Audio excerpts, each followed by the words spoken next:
Welcome to The Explainer. I am so incredibly thrilled to have you here today. If you're a focused learner gearing up for higher education, you already know that finding the right college is just a massive undertaking. But when you're a student with a disability, whether that's physical, learning, or psychological, the stakes are even higher. And honestly, the search requires a completely different lens. So today, we're bringing you a comprehensive guide to finding the absolute best, most supportive college environments for students with disabilities in the U.S. We're going to distill a ton of research into clear, actionable insights so you can find a school that truly champions your success. Let's get into it. Okay, let's dive right in by asking a foundational question right out of the gate. What actually makes a college truly accessible? It's a buzzword that gets thrown around a lot in shiny brochures and on campus tours, but its real-world application can vary drastically from one campus to the next. Does it just mean having ramps and elevators, or is it something deeper, something completely woven into the fabric of the campus culture? Well, the crucial point here is that while every single accredited U.S. college has to meet a legal floor, there is just a massive difference between basic compliance and genuine inclusion. Federal law, specifically the ADA in Section 504, mandates what we call baseline accommodations. Basically, these are the reasonable adjustments required just to ensure a student isn't actively discriminated against. But as we'll see, the schools that truly stand out, they don't stop at that legal baseline, not even close. They actually view accessibility as a core tenet of their educational mission. So here's our roadmap for today. First, we'll look beyond baseline accommodations. Then, pioneers in physical accessibility.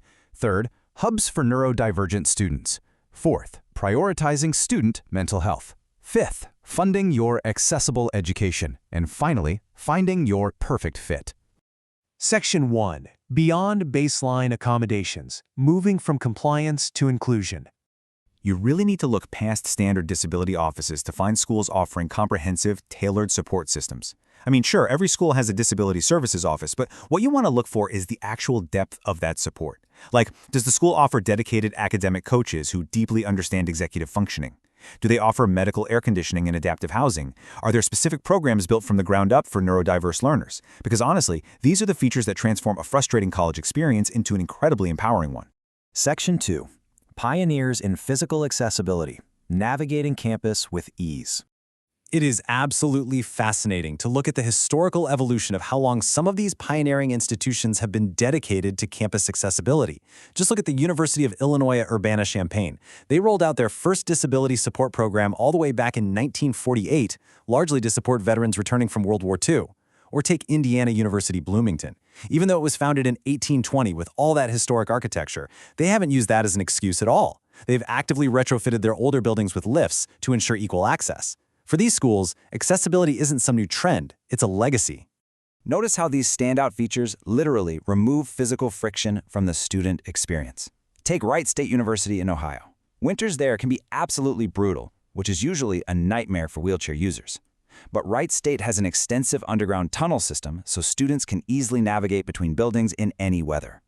Or look at UIU Urbana-Champaign, home to an adaptive athletics program that has produced multiple Paralympic gold medalists. When a university invests in a fleet of 27 fully equipped accessible buses like Indiana University, or partners closely with city transit like UC Berkeley, they're sending a clear message. Your physical presence on their campus really matters. Section 3. Hubs for neurodivergent students. Tailored academic and social support.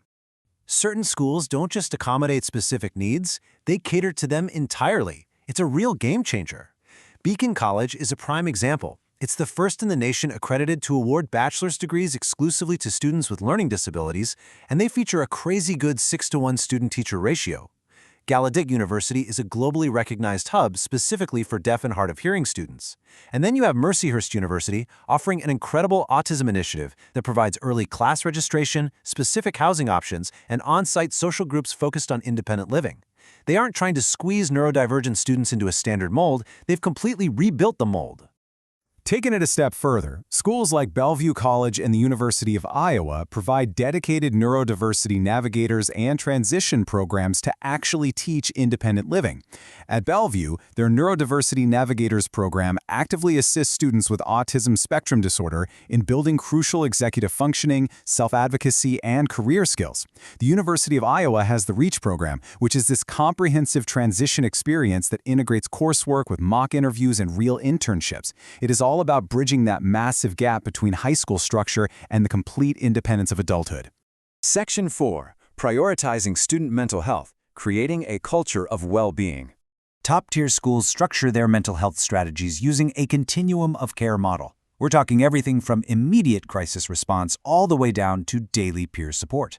Arizona State University removes obstacles entirely with 24/7 text, video, and in-person responder access. Columbia University ensures students don't get stuck on awful waitlists by utilizing rapid, solution-focused therapy sessions. And then at the peer level, programs like Dartmouth's Sexual Assault Peer Alliance or ASU's Devils for Devils. These initiatives train students to actively support each other, basically creating a safety net that catches people way before they fall into full crisis. So, the absolutely crucial point here is that the best universities balance reactive clinical support with proactive, curriculum-embedded wellness education. It isn't just about having a great counseling center when things inevitably go wrong. It's about teaching students how to maintain their well-being when things are actually going right. Get this, MIT actually requires students to take wellness courses like stress management and meditation as part of their physical education requirement. NYU embeds a peer-facilitated program called Radical Health right into the everyday student experience to strengthen emotional intelligence. This proactive approach changes the whole shebang. Section 5. Funding your accessible education. Scholarships for specific needs. $12,000. Yep, you heard that right. That is the maximum scholarship amount awarded annually by the National Federation of the Blind. They award 30 of these massive scholarships every single year to legally blind students pursuing higher education. It's a huge source of funding that, honestly, so many students simply don't even know exists. There is highly specific funding available if you just know where to look.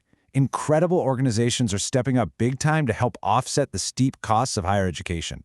Whether you have a visual impairment, are deaf or hard of hearing, or have learning disabilities, advocacy groups really want to see you succeed.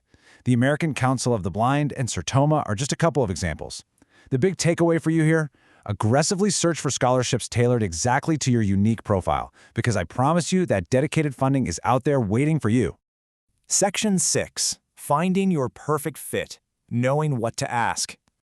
Okay, so when you finally contact a disability services office, use this exact breakdown to ask targeted, specific questions about what they offer in the classroom versus the dorm room. Don't just generically ask, "Hey, are you accessible?" Instead, ask, "Do you offer priority registration so I can build a schedule that accommodates my medical needs?" Or, if you're checking out housing, ask, "Can you provide a room with a strobe fire alarm or a private room for distraction-reduced studying?" You have to be highly specific about the exact tools you need to function at your absolute best. Connecting directly with these offices and the current students is truly the only way to measure if a school's culture actually aligns with your needs. Get on the phone with those disability coordinators way before you even hit apply. Take advantage of virtual tours to literally map out the campus topography. And most importantly, ask the school to connect you with a current student who shares a similar disability profile as you. Hearing their unvarnished, real-world experience is going to give you the truest indicator of whether a school actually delivers on its promises. So, I want to leave you with this final, empowering question. Will you demand an environment where you can truly thrive and not just survive? Always remember that you deserve an institution that champions your success, that meets you exactly where you are and provides the exact scaffold you need to reach your highest potential. Take all this knowledge, go out there, ask those tough questions, and find your perfect fit. Thanks so much for joining me on The Explainer today, and happy hunting.